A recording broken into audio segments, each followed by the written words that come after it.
Hello traders, welcome to the volume vision. So traders, आज की video में discuss किया जाएगा एक यूनिक कंसेप्ट को जिसका नाम है रिवर्सल स्ट्रेंथ आइडेंटिफिकेशन। सो ट्रेडर्स, इसमें होता क्या है कि हम लोग रिवर्सल सेटअप को फाइंड आउट करने की कोशिश करते हैं। मार्केट में आपने काफी बार देखा होगा कि मार्केट जब भी रिवर्स करता है, यहाँ पर जो बात की जा रही है वो मार्केट की फॉलिंग टाइम की बात हो रही है कि जब भी मार्केट फॉल होता है तो उसके रिवर्सल के सिनेरियो किस तरीके से बनते हैं। मार्केट या तो यहीं से सस्टेन होते हुए फॉल हो जाता है, या मार्केट अगेन 0.2 या 0.3 से पुल बैक लेते हुए मार्केट फॉल हो जाता है, और या फिर मार्केट कंप्लीटली रिट्रेस करता है 0.5 और 0.6 तक भी रिट्रेसमेंट करके फॉल होता है। और काफी बार मार्केट कंप्लीटली रिवर्स होते हुए भी आपने देखा होगा। तो ये भी एक कंसेप्ट है, यहाँ पर इसको आज के दिन समझने की कोशिश करेंगे। हम लोग मार्केट में फीबो का यूज नहीं करते हैं, ठीक है, प्राइस एक्शन का ही यूज किया जाता है। काफी रेयर होता है कि हम लोग फिबोनाची का यूज करते हैं, क्योंकि मार्केट में रिट्रेसमेंट कहीं से भी हो सकता है, उसके कुछ फिक्स सिनेरियोज नहीं है। मार्केट की स्ट्रेंथ पर डिपेंड होता है कि मार्केट कहाँ से रिट्रेसमेंट लेके अगेन फॉल होगा या कंप्लीटली रिवर्स हो जाएगा। उसमें कोई भी लेवल की कोई इंपोर्टेंसी नहीं होती है। काफी ट्रेडर्स इसको यूज भी करते हैं, उनके लिए शायद ये बेनिफिशियल हो सकता है, but as a price action और वॉल्यूम ट्रेडर के बेसिस पर हम लोग स्ट्रेंथ की आइडेंटिफिकेशन करेंगे प्राइस और वॉल्यूम को देखते ही। इसमें फीबो का हम लोग यूज नहीं करते हैं, लेकिन मैंने फिर भी यहाँ पर फीबो का यूज किया है। सबसे पहले जब भी मार्केट में हम लोग किसी रिवर्सल स्ट्रेंथ की आइडेंटिफिकेशन करते हैं, तो सबसे पहले तो हम लोग डेली टाइम फ्रेम पर उसकी आइडेंटिफिकेशन करते हैं कि मार्केट में अगर सेलिंग ट्रेड एग्जीक्यूट करनी भी है तो क्या ट्रेंड हमारा एक सेलिंग ट्रेंड है। इसमें हम लोग डेली टाइम फ्रेम की एनालिसिस करते हैं कि मार्केट बार बार अपने सपोर्ट्स को ब्रेक डाउन करते हुए मार्केट नीचे की तरफ फॉल हो रहा है। ये कुछ डेली टाइम फ्रेम की एनालिसिस होती है, जहां पर हम लोग कुछ सपोर्ट्स को ड्रॉ करते हैं। सपोर्ट्स के बेसिस पर हम लोग देखते हैं कि मार्केट में वीकनेस की आइडेंटिफिकेशन ज्यादा है, मार्केट बार बार सपोर्ट्स के ब्रेक डाउन कर रहा है, तो हाई प्रोबेबिलिटी ये रहती है कि मार्केट फॉल जब जब फॉल होगा तो सेल ऑन राइज किया जाएगा।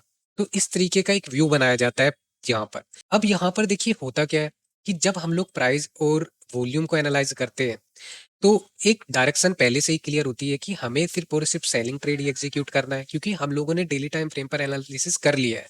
ठीक है, उसके बाद की आइडेंटिफिकेशन कर रहे हैं।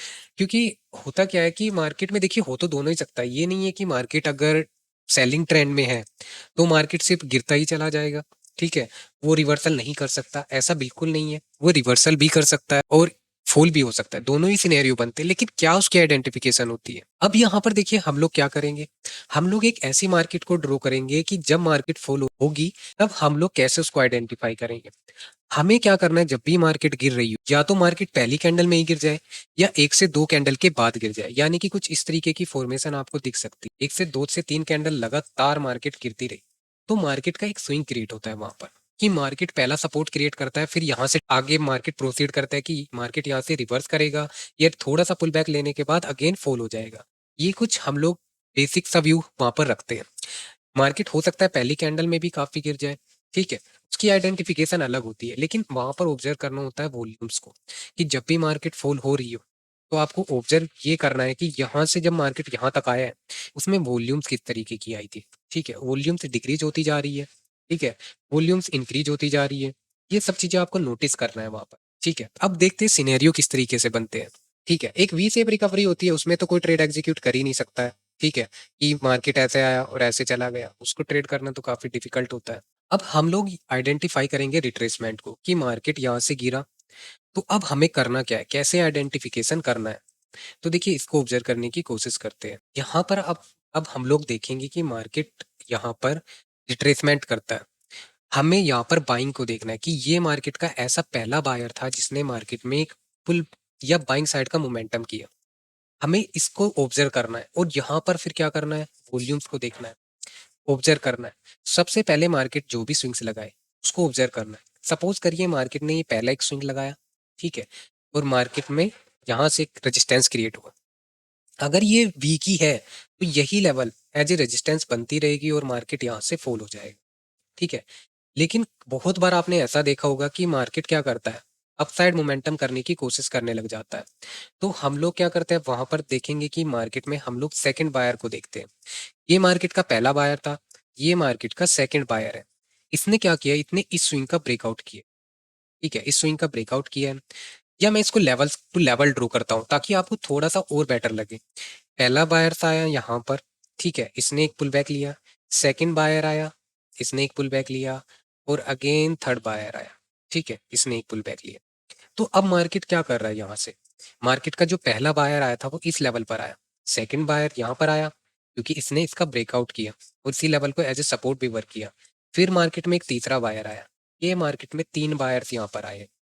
अब अगर मार्केट में तीन बायर आए हैं और आपको ये देखना है कि अगर तीनों बायर आने के बाद तीन टाइम्स बायर आ रहे हैं एक सेलिंग मोमेंटम के बाद, तो ये इंपोर्टेंस ही देता है कि बायर की स्ट्रेंथ तो है। आज के दिन बायर ट्राई तो कर रहे हैं मार्केट को, लेकिन बायर 50% से नीचे ही मार्केट को अभी सस्टेन कर रहे हैं।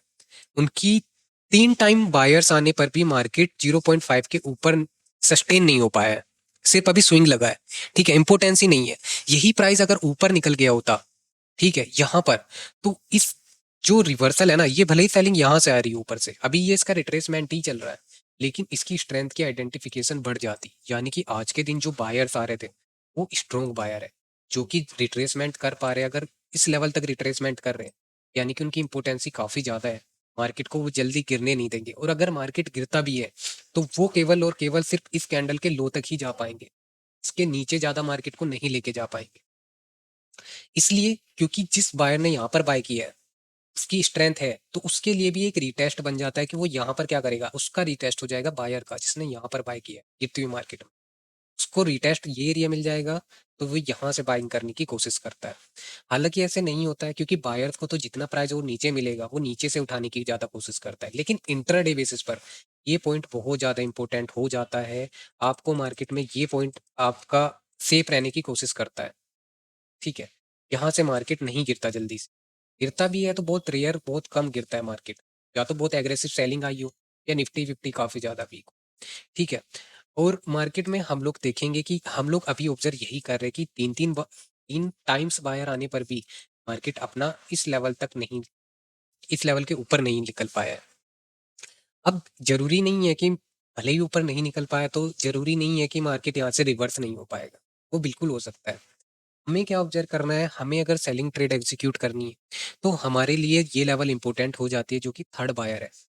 थर्ड बायर का स्विंग पॉइंट हमारे लिए बहुत ज़्यादा इंपॉर्टेंट हो जाता है, क्योंकि इतना नीचे एंट्री को अगर आप लोगे तो टारगेट आपको नहीं मिल पाएगा, बेस्ट टारगेट आपको नहीं मिल पाएगा। ठीक है, हमें एंट्री एग्जीक्यूट करनी है इस स्विंग के पास या इस स्विंग के पास बस। अगर यहाँ पर हम लोग एंट्री नहीं कर पाए तो फिर हम लोग लेट हो जाएंगे, फिर एंट्री एग्जीक्यूट करना डिफिकल्ट हो जाएगा हमारे लिए, और फिर काफ़ी प्रॉब्लम्स आ सकती है। आरआर आपका बेटर नहीं बन पाएगा यहाँ पर। ठीक है, तो आरआर को भी फोकस करना बहुत ज़्यादा इंपॉर्टेंट है कि आरआर भी आपका बेटर रहे। अब यहाँ पर देखिए करना क्या है कि जैसे ही मार्केट में ये स्विंग्स का बायर था, ये था थर्ड बायर जो था, इसने एक रिट्रेसमेंट दिया। अब अगर ये इस बायर के ऊपर भी सस्टेन करे, ठीक है, तो भी हमें यहाँ पर ब्रेकडाउन का सिनेरियो ढूंढ कि हमें सेल साइड ट्रेड एग्जीक्यूट करना है। हम अगर ये बाइंग जा रहा है तो इसको जाने दो, या क्या करता है मार्केट, डायरेक्ट भी ब्रेक डाउन कर देता है यहाँ से। ठीक है, या क्या करता है, थोड़ा सा ब्रेकआउट किया फिर नीचे आ गया। ये सिनेरियो मोस्टली लिक्विडिटी लेके तब जाता है, ये बेस्ट सिनेरियो बनता है, इसमें मार्केट अच्छा मूव कर देता है जब लिक्विडिटी लेके जाता है, ट्रैप करके जाता है। ठीक है, तो इसमें एक मोमेंटम अच्छा मिल जाता है। ये एक पहला सिनेरियो रहा। आप नोट डाउन करते जाइए सिनेरियोज को, क्योंकि ये सिनेरियोज बहुत ज़्यादा इंपॉर्टेंट है आपके लिए कि जब आप इसको ट्रैक कर रहे हो तो इसको आप फोकस में जरूर रखिएगा। ये पैटर्न आप ड्रॉ कर सकते हो। ठीक है, सेकंड जो आया मार्केट, इसके नीचे अगर इसको ब्रेक डाउन करते, तो जब ब्रेक डाउन हो रहा हो यहाँ पर वॉल्यूम्स आई, तो आपको करना क्या है कि आपको रिट्रेसमेंट पर ट्रेड को एग्जीक्यूट, यहाँ पर एक एंट्री को एग्जीक्यूट। ठीक है, या अगर आपको अब भी फियर लग रहा है मार्केट में कि कॉन्फिडेंस आपको कम है मार्केट में कि आप ट्रेड एग्जीक्यूट नहीं कर पा रहे हो, तो फिर एक सिनेरियो और बनता है हमारा, जो होता है हमारा थर्ड बायर के नीचे आना।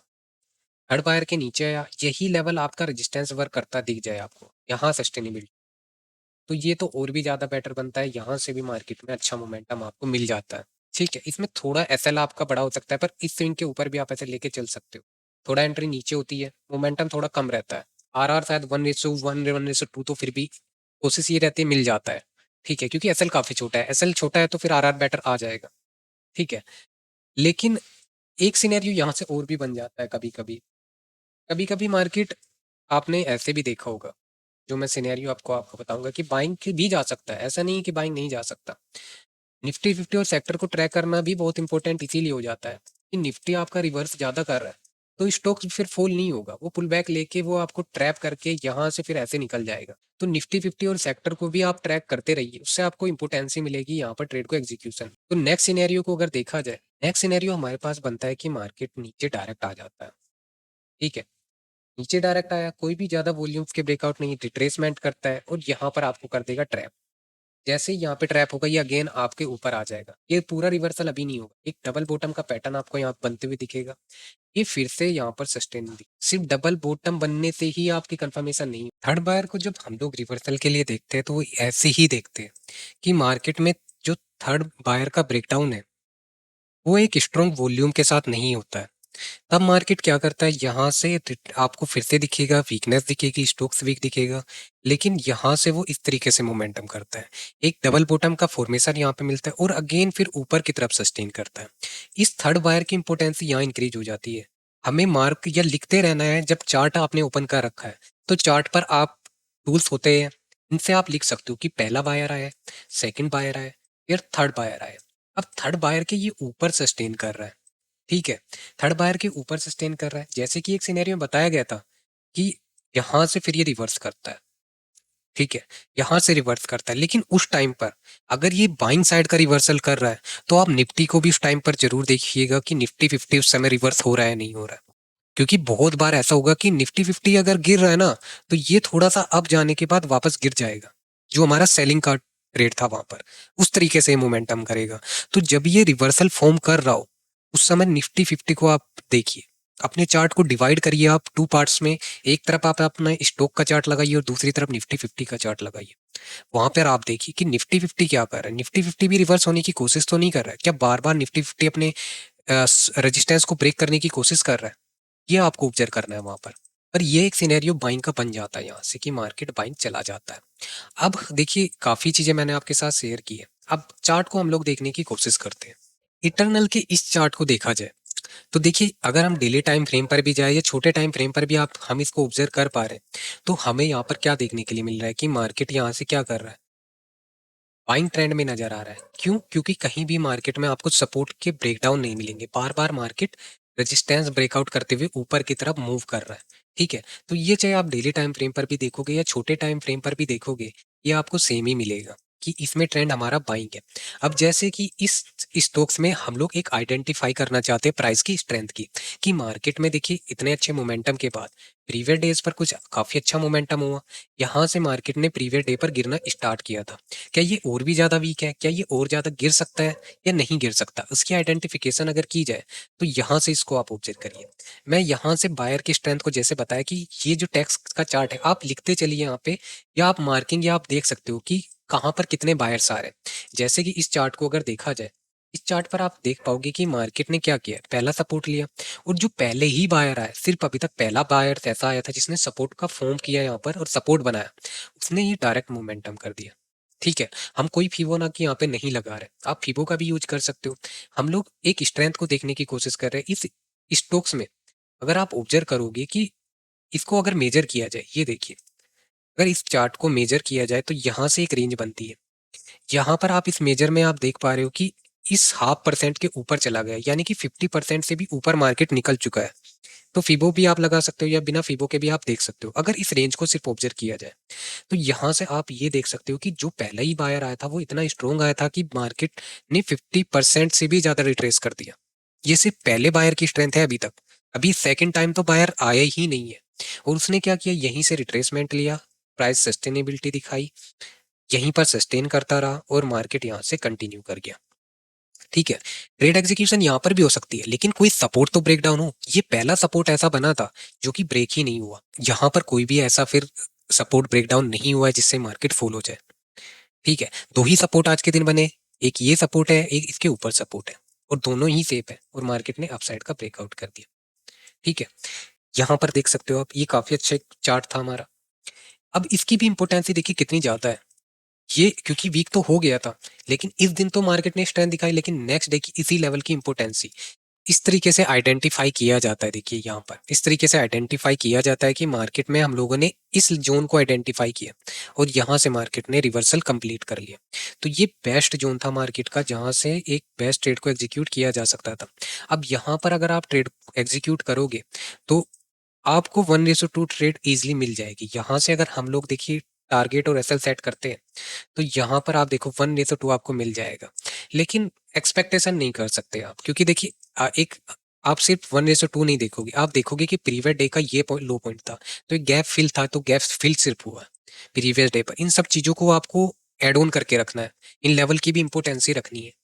ठीक है, आप एक्सपेक्ट नहीं कर सकते हो कि मार्केट इस बेस बनाने के बाद इसको भी ब्रेक करते हुए अपसाइड का मोमेंटम कर दे। ठीक है, तरीके से आपको काम करना है। ठीक है, कोई भी चीज बताई जा रही है तो सिर्फ ऐसे ही नहीं बताई जा रही है। और कोई चार्ट देखिए जिसमें मार्केट गिर रहा हो, यहाँ पर गिरने वाला ये डायरेक्ट फॉल है, ये भी डायरेक्ट फॉल है। जैसे यहाँ पर देखो ये मार्केट ने डायरेक्ट ऐसे फॉल किया है। इसको अगर देखा जाए, यहाँ पर ये मार्केट का फॉलिंग था, पहला सपोर्ट आया, पहला ये सपोर्ट बना। ठीक है, अब मार्केट का ये पहले ही बायर है जिसने मोमेंटम किया, अब ये पहला बायर ऐसा आया, ये बना, और मार्केट ने देखिए यहाँ पर वॉल्यूम्स, यहाँ पर मैं अभी वॉल्यूम को आपको शो करता हूँ। ये देखिए जैसे यहाँ से आएगा वॉल्यूम्स आपको increment, break down, break down, break down, break down, यही लेवल एज ए रेजिस्टेंस। तो इस चीज की इंपोर्टेंसी को आप देखिए। इस चार्ट को भी अगर देखा जाए तो इस कैंडल में हम लोग हाई मार्क करेंगे, लो मार्क करेंगे, लेकिन इस चार्ट में सेलर्स नहीं बायर दिखेंगे। इसमें स्ट्रेंथ बायर की है, पहला बायर यही आ गया जिसने एक बाइंग प्रेशर लगाया और मार्केट को रेड कैंडल में फॉर्म किया। तो ये पहला बायर आया, अगेन सेकंड बायर आया इस रिट्रेसमेंट पे, ये यहाँ पर एक सेकंड बायर आया। यहाँ से आप ऑब्जर्व करिए ये लेवल, ये देखिए मार्केट ने इस लेवल के ऊपर पहला बायर, सेकंड बायर और थर्ड बायर, थर्ड बायर ने कोशिश ये कर रहा है कि इसको ब्रेक करते अपसाइड की तरफ, लेकिन मार्केट अगेन सपोर्ट पर आता है थर्ड कैंडल के। अब अगर आपकी डायरेक्शन क्लियर है तो आपको सिर्फ और सिर्फ सेलिंग ट्रेड ही एग्जीक्यूट करना है, तो आप यहाँ पर एंट्री को एग्जीक्यूट करोगे और यही टारगेट आपको इजीली मिल जाएगा। ठीक है, 1:2 आपको काफी ज्यादा इजी यहाँ पे मिल जाएगा। तो इस चार्ट को भी आप देख सकते हो। मेन यहाँ पर जो चीजें देखिए, कोशिश करिए स्ट्रेंथ को समझने की।